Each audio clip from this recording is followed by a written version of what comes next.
굿모닝, 좋은 아침입니다. 8월의 첫날이 시작되었습니다. 이번 달도 주님의 은혜요, 주님의 말씀 가운데 살아가시기를 소망합니다. 오늘 함께 나눌 말씀은 사도행전 17장 1절부터 15절 말씀입니다. 사도행전 17장 1절부터 15절 말씀입니다. 그들이 암비볼리와 아볼로니아로 다녀가 데살로니가에 이르니 거기 유대인의 회당이 있는지라. 바울이 자기의 관례대로 그들에게로 들어가서 새 안식일에 성경을 가지고 강론하며 뜻을 풀어 그리스도가 해를 받고 죽은 자 가운데서 다시 살아나야 할 것을 증언하고 이르되 내가 너희에게 전하는 이 예수가 곧 그리스도라 하니 그 중에 어떤 사람 곧 경건한 헬라인의 큰 무리와 적지 않은 귀부인도 권함을 받고 바울과 신라를 따르나 그러나 유대인들은 시기하여 저자의 어떤 불량한 사람들을 데리고 때를 지어 성을 소동하게 하여 야손의 집에 침입하여 그들을 백성에게 끌어내려고 찾았으나 발견하지 못함에 야손과 몇 형제들을 끌고 읍장들 앞에 가서 소리질러 이르되 천하를 어지럽게 하던 이 사람들이 여기도 이름에 야손이 그들을 맞아 들였도다. 이 사람들이 다 가이사의 명을 거역하여 말하되 다른 임금 곧 예수라 하는 이가 있다 하더이다 하니 무리와 읍장들이 이 말을 듣고 소동하여 야손과 그 나머지 사람들에게 보석금을 받고 놓아 주니라. 밤에 형제들이 곧 바울과 실라를 베레아로 보내니 그들이 이르러 유대인의 회당에 들어가니라. 베레아에 있는 사람들이 데살로니가에 있는 사람들보다 더 너그러워서 간절한 마음으로 말씀을 받고 이것이 그런가 하여 날마다 성경을 상고함으로 그 중에 믿는 사람이 많고 또 헬라의 귀부인과 남자가 적지 아니하나 데살로니가에 있는 유대인들은 바울이 하나님의 말씀을 베레아에서도 전하는 줄 알고 거기도 가서 무리를 움직여 소동하게 하거늘 형제들이 곧 바울을 내보내어 바다까지 가게 하되 실라와 디모데는 아직 거기 머물더라. 바울을 인도하는 사람들이 그를 데리고 아덴까지 이르러 그에게서 실라와 디모데를 자기에게로 속히 오게 하라는 명령을 받고 떠나니라. 아멘. 오늘 우리가 살펴볼 17장 1절부터 15절 말씀은 이제 바울이 빌립보를 떠나서 데살로니가에서 복음을 전파하고 또 후에는 베레아에서 전파하는 내용을 함께 다루고 있습니다. 바울이 16장에서 빌립보에서 많은 고난을 당했습니다. 데살로니가 2장 2절에서 이렇게 이야기합니다.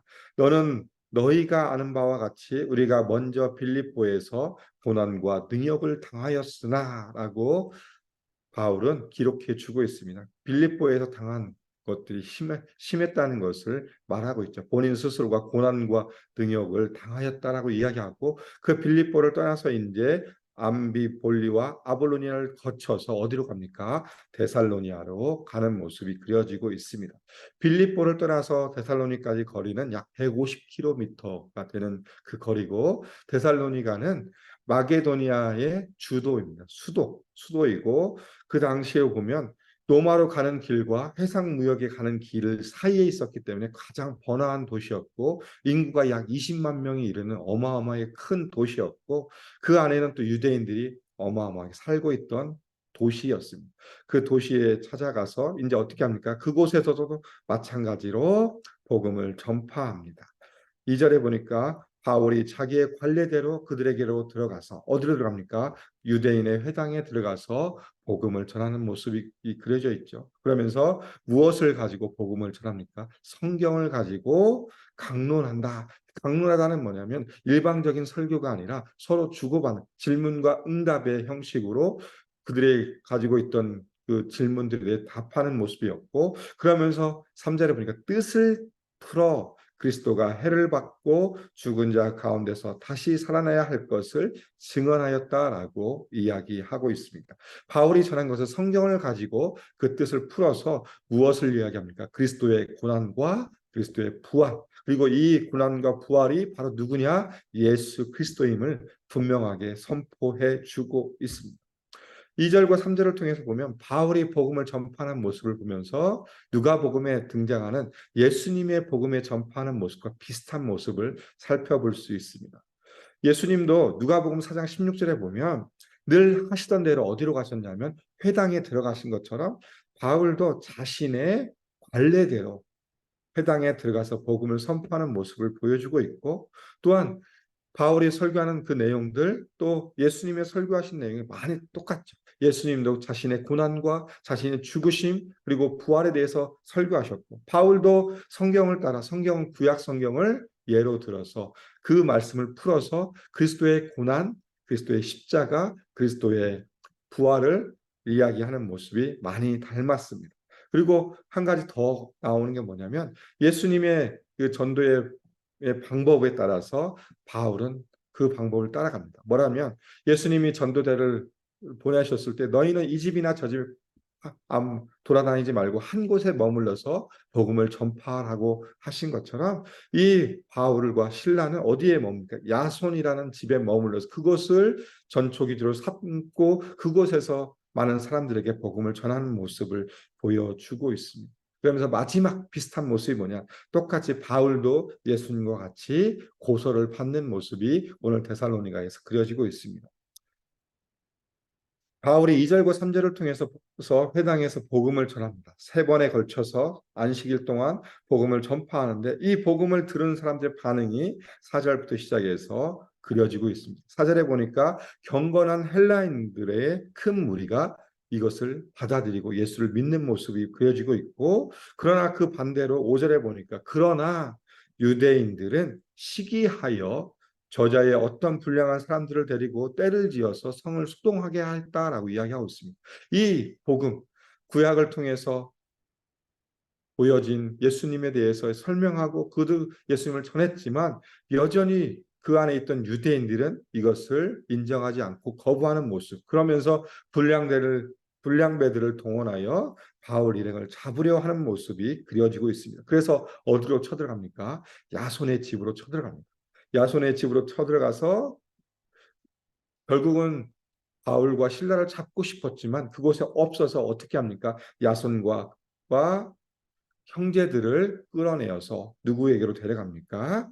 읍장들에게 데려가서 그들을 고소합니다. 고소의 내용이 뭐냐면 6절에 보니까 발견하지 못하고 야손과 몇 형제들 끌고 읍장들 앞에 가서 소리질러 이르되 천하를 어지럽게 하던 이 사람들이 여기도 이름에 야손이 그들을 맞아 들였도다. 이 사람들이 다 가이사의 명을 거역하여 말하되 다른 임금 곧 예수라 하는 이가 있다 하더이다라고 고소하고 있어요. 두 가지의 이유. 첫 번째는 뭐냐면 천하를 어지럽게 하는 이 사람들이 여기에 일어났는데 이 사람들이 그 사람들을 받아들였다라는 게 첫 번째 고소의 내용이고, 두 번째는 가이사의 명을 거역하여 다른 임금 예수를 섬겨드라. 우리가 섬겨야 될 황제만 섬겨야 되는데 그것이 아니라 다른 예수라 하는 사람들을 섬기는 모습이 있다라고 말씀해 주고 있죠. 그러나 이것을 보면 이 유대인들이 소동을 일으키는 모습은 빌립보에서 했던 것과 비슷합니다. 사도행전 16장 20절에 보면 그 도시를 소동하였다라는 것과 똑같이 여기에 있는 유대인들도 똑같이 바울과 실라 또 예수 믿는 사람들을 향하여서 성을 소동케 하신 천하를 어지럽히다. 이건 결국 정치적인 혼란과 소동을 일으킨 사람들이다라고 이야기하고 있습니다. 정말 복음에 대해서 설교했는데 복음에 대해서 전파했는데 이 유대인들 이것을 또 정치적인 것으로 바꾸는 모습을 보여주고 있죠. 그러면서 이 사람들이 황제를 섬겨야 되는데 황제를 숭배해야 되는데 황제 이외에 다른 사람을 섬긴다라는 것을 통해서 고소하는 모습을 그려주고 있습니다. 그런데 어떤 일이 벌어집니까? 이 읍장들이 이렇게 얘기하죠. 비록 이 말을 듣고 소동했지만 9절에 보니까 야손과 그 나머지 사람들에게 보석금을 받고 놓아주니라. 오히려 이 읍장들의 결론은 뭐냐면 이 사람들을 보석금을 받고 돌려보내는 모습을 보여주고 있습니다. 왜 그러냐면 재판 받아야 될 사람이 거기 없습니다. 원래 재판 받아야 할 사람은 누굽니까? 바울과 실라인데 결국 바울과 실라는 잡혀지지 않았기 때문에 결국 그 사람들이 없기 때문에 이걸 정확하게 얘기할 수도 없고, 또한 이 고소하는 유대인들의 주장 자체가 사실과 거리가 멀기 때문에 이 읍장들은 결국 그냥 보석금을 받고 이세를 풀어주는 모습을 보여주고 있습니다. 이 사건이 일단락된 뒤에 이제 풀려난 그 형제들, 또 예수 믿는 형제들이 바울과 실라를 어디로 보냅니까? 베레아로 보내는 모습이 10절부터 시작해서 15절의 말씀입니다.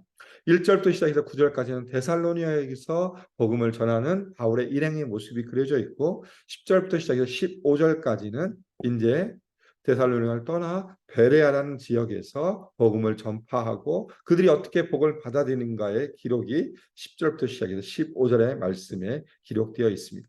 밤에 형제들이 곧 바울과 실라를 베레아로 보냈다라고 이야기합니다. 베레아는 데살로니가에서 남서쪽으로 약 80km 정도 떨어진 곳입니다. 걸어서 가면 약 3일 길에 해당하는 그 거리인데, 그곳에 가서 똑같이 유대인의 회당에 이르러 들어갔습니다. 그러면서 11절에 보니까 베레아에 있는 사람들은 데살로니가 있는 사람들보다 더 너그러워 간절한 마음으로 말씀을 받고 이것이 그러한가 하여 날마다 성경을 상고하였다라고 이야기하고 있습니다. 바울이 유대인의 회당에 들어갔다는 이야기만 있고 무엇을 전한지는 얘기가 되어 있지 않습니다. 그러나 바로 베레아 사람들의 반응이 기록되어 있습니다. 첫 번째는 뭐냐? 데살로니가에 있는 사람들보다 더 너그럽다라고 이야기하고 있습니다. 너그럽다는 것은 뭐냐면 호의적이다라는 뜻이고 개방적이다라는 의미를 가지고 있습니다. 이 베레아 사람들은 데살로니가 사람들보다 더 복음을 잘 받아들이고 개방적이었던 사람들의 모습이었고, 두 번째는 뭐냐? 간절한 마음으로 말씀을 받았다라고 이야기하고 있습니다. 간절한 마음의 원어적인 뜻은 뭐냐면 자원하는 마음이에요. 간절한 마음은 스스로 원해서 그것을 받아들이다는 의미를 가지고 있습니다. 그러니까 모든 자원함을 통해서, 자원하는 마음을 통해서 말씀을 받아들이고 이것이 그러한가 하여 날마다 무엇을 상고했습니까? 말씀을 상고했습니다. 바울이 전한 말씀이 정말 맞는가? 이 사람들은 성경을 펴놓고 그 성경을 연구하고 그것을 되새김으로 말미암아 그것을 확증하는 모습을 보여주고 있죠. 데살로니가 사람들과 정말 다른 모습을 보여주고 있습니다. 데살로니가 사람들은 복음이 선포될 때 믿는 분들도 있었지만, 그러나 대다수 유대인들은 오히려 바울의 복음을 거부하고 바울을 고소하는 모습을 보여주고 있는데, 이 베레아의 사람들은 복음이 선포되니까 어떻게 합니까? 그것을 너그럽게 개방적으로 받아들이고 그 말씀이 맞는지 오히려 그들이 성경 구약을 펼쳐서 그것을 공부하고, 아, 이 말이 맞구나, 이것이 그리스도의 고난과 그리스도의 죽으심과 그리스도의 부활에 맞는 말이구나, 그래서 예수님이 그리스도이라는 것을 본인들이 성경을 연구함으로 그걸 깨닫는 모습을 보여주고 있습니다. 그러면서 어떤 결과가 일어납니까? 12절에 보니까 그 중에 믿는 사람이 많아졌다. 헬라의 귀부인과 남자들까지 적지 아니었다. 유대인뿐만 아니라 이방인들까지 복음이 선포되는 모습을 그려지고 있습니다. 그러면서 이런 말이 없죠. 유대인들이 바울의 복음을 거부하였다라는 말이 없습니다. 오히려 그 안에 있는 유대인들뿐만 아니라 이방인들까지 복음이 선포되는 모습을 보여주고 있죠. 그러니까 또 어떤 일이 벌어집니까? 데살로니가에 있던 유대인들이 베레아에서 복음이 선포되어지고 그들을 받아들인다, 그 소식이 듣자마자 또 때로 몰려옵니다. 그래서 13절에 보니까 데살로니가에 있는 유대인들은 바울이 하나님의 말씀을 베레아에서도 전하는 줄 알고 거기도 가서 무리를 움직여 소동하게 한다. 여전히 이 사람들 그냥 거기만 머물러도 되는데 이 사람들은 바울이 행하는 모든 것들이 다 싫은 겁니다. 그래서 어디까지 오냐면 그 긴 거리를 걸어서 데살로니가를 떠나서 베레아까지 와서 그 도시를 소동케 하고 또 고소하는 모습을 보여주고 있습니다. 그러면서 14절과 15절을 통해서 이 일이 또 벌어지니까 믿는 형제들이 바울을 바닷가로 보내고 그곳에서 아데네로 가는 모습으로 오늘 말씀을 마무리하고 있습니다. 오늘 우리가 살펴보는 17장 1절부터 15절에 보면 두 도시의 모습이 그려지고 있습니다. 두 도시의 모습은 대조적이죠. 복음을 받아들이는 모습에서 대조적인 모습을 보여주고 있습니다. 데살로니가에서는 이방인들은 믿었지만 유대인들은 바울의 복음을 받아들이지 않았고, 베레아에서는 이방인뿐만 아니라 모든 유대인들도 바울의 이 전한 복음을 받아들이는 모습을 통해서 이렇게 도시마다 다르게 반응할 수 있다는 것을 보여주면서 이것이 어떤 의미냐면 복음이 선포될 때는 이런 반응도 있고 저런 반응이 있다는 것을 다시 한번 보여주고 있습니다. 그러나 그 안에서 우리가 해야 될 것은 뭐냐? 우리에게 준 복음을 전해야 될 것을 이야기하고 있습니다. 반응이 어떠하든지 데살로니가처럼 복음을 받아들이지 않고 거부하든지 아니면 베레아처럼 복음을 받아들이든지 그거와 상관없이 우리가 해야 될 것은 뭐냐? 오직 하나, 복음을 선포하는 것입니다. 그리스도의 고난과 그리스도의 죽으심, 그리스도의 부활, 예수님만이 이 땅 가운데 우리를 구원하실 유일한 구원자이심을 선포해야 된다는 것을 다시 한번 보여주고 있고, 우리가 또 한 가지 생각해 볼 건 뭐냐면 베레아의 성도들의 모습을 생각해 봤으면 좋겠습니다. 베레아의 성도들은 복음이 선포되어질 때 어떻게 반응합니까? 그 말씀이 맞는지 안 맞는지 성경을 통하여서 그들은 그것을 확증하는 모습을 보여주고 있습니다. 믿는 자에게 있어서 무엇이 중요하다는 것을 다시 한번 보여줍니까? 바로 말씀입니다. 우리가 예수를 믿는다라면 결국 우리가 말씀 가운데 그 말씀을 확증하고 우리의 믿음의 기초와 신앙을 말씀 안에 세워야 될 것을 베레아의 성도들을 통해서 보여주고 있습니다. 우리는 얼마만큼 하나님 말씀을 사모하고 또 그 말씀대로 살아가려고 노력하고 있고 이 말씀을 이해하기 위해서 얼마나 노력하고 있는지 다시 한번 우리의 모습을 점검해 봤으면 좋겠습니다. 우리가 8월 한 달을 시작하면서 이번 한 달을 통해 더 하나님 말씀을 가까이 하고 더 읽고 묵상하는 삶이 되었으면 좋겠습니다. 베레아 사람들이 하나님 말씀을 들었을 때 그 말씀을 확신하고자 그들이 성경을 펴서 상고한다는 건 뭐냐면 깊이 생각하고 더 깊이 파고 들었다라는 의미를 가지고 있는데 우리가 더 하나님 말씀 가운데 나아가 그 말씀을 더 내 것으로 만들기 위해서 노력하는 모습이 필요한 것을 오늘 베레아의 성도들이 한 것처럼 우리가 그런 모습 가운데 나아갔으면 좋겠습니다. 여전히 우리에게 주어진 말씀이 있습니다. 창세기부터 시작해 요한계시록까지 주신 그 말씀이 우리가 해야 될 일이 무엇입니까? 그 말씀을 더 깊이 묵상하고 더 그 말씀대로 살아가는 삶의 모습을 우리가 해야 될 일이라고 생각되어집니다. 오늘 하루가 또 우리 주어져 있지만 오늘 하루의 삶 가운데 더 말씀을 깊이 묵상하고 또 우리가 만나는 사람들에게 바울이 어느 곳에 있든지 그들이 복음을 받아들이든 받아들이지 않든 복음을 전한 것처럼 우리가 만나는 모든 사람들에게 또 복음을 전하는 그 역사, 그 능력이 우리에게 있길 소망합니다. 그로 인해서 오늘 하루도 주님이 주신 은혜 가운데 능력 가운데 승리하는 하루가 되시기를 주님의 이름으로 소망하며 축복합니다. 기도하겠습니다. 하나님 감사합니다. 오늘 또 저희들의 귀한 말씀을 또 허락하여 주셔서 감사합니다. 주의 복음이 선포되어질 때 받아들이는 사람도 있고 받아들이지 않는 사람도 있지만 그러나 그 가운데서 우리가 해야 될 것은 무엇입니까? 하나님의 복음을 만나는 사람들에게 온전히 전하는 것임을 다시 한번 기억하게 해주시고 또한 베레아의 성도들이 그 말씀을 들을 때 그 말씀을 확정하고자 자원하는 심령으로 말씀을 상고하고 말씀을 묵상하고 말씀을 공부한 것처럼 우리가 예수를 믿는 믿음의 사람으로서 더 하나님 말씀을 더 가까이 하고 읽고 묵상하며 하나님 말씀대로 살아가는 삶이 될 수 있도록 하나님 인도하여 주시며 함께하여 주시옵소서. 오늘 하루도 우리에게 허락하여 주셔서 감사합니다. 오늘 하루의 삶을 통하여 온전히 주의 영광이 드러나며 하나님 나라가 우리 가운데 선포되어지고 누려지는 놀라운 하루 될 수 있도록 성령께서 함께해 주시며 인도하여 주시옵소서. 주님 감사합니다. 예수님 이름으로 기도드립니다. 아멘. 이 시간 우리 합심을 같이 기도하겠습니다. 오늘 말씀을 기억하시면서 다시 한번 우리가 복음의 선포에 대한 마음 그 열정 허락하여 기도해 주시고 또 우리의 말씀 가운데 온전히 나아가 말씀을 통해서 우리의 믿음이 우리의 신앙이 더욱더 성숙해지기를 위해서 기도 부탁드리겠습니다. 두 번째 기도해 주실 것은 회복을 넘어 부흥으로 올해 표어입니다.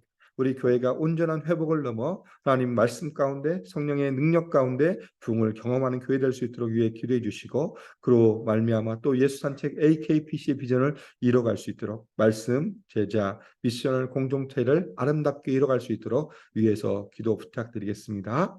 세 번째는 자녀들을 위한 기도 부탁드리겠습니다. 방학이 이제 얼마 남지 않았습니다. 우리 아이들 새로운 학기를 맞이할 텐데 아이들이 하나님 말씀을 붙들고 세상의 가치가 아니라 하나님 말씀, 성경의 가치를 붙들고 살아가는 삶이 될 수 있도록 위해서 우리 자녀들을 위해 기도해 주시고 마지막으로 남아공에서 선교하시는 강명원 선교사님, 이희준 선교사님을 위해 기도해 주시고 우리 목장에서 후원하는 선교사님들을 위해서 기도해 주시고 일 부탁드리고 또한 주변 중인 성도님들 한 분 한 분을 위해서 기도해 주시고 고난 가운데 있는 성도들에게 하나님의 위로가 넘치도록 위해서 기도해 주시고 일상의 삶으로 나아가겠습니다. 함께 기도하겠습니다.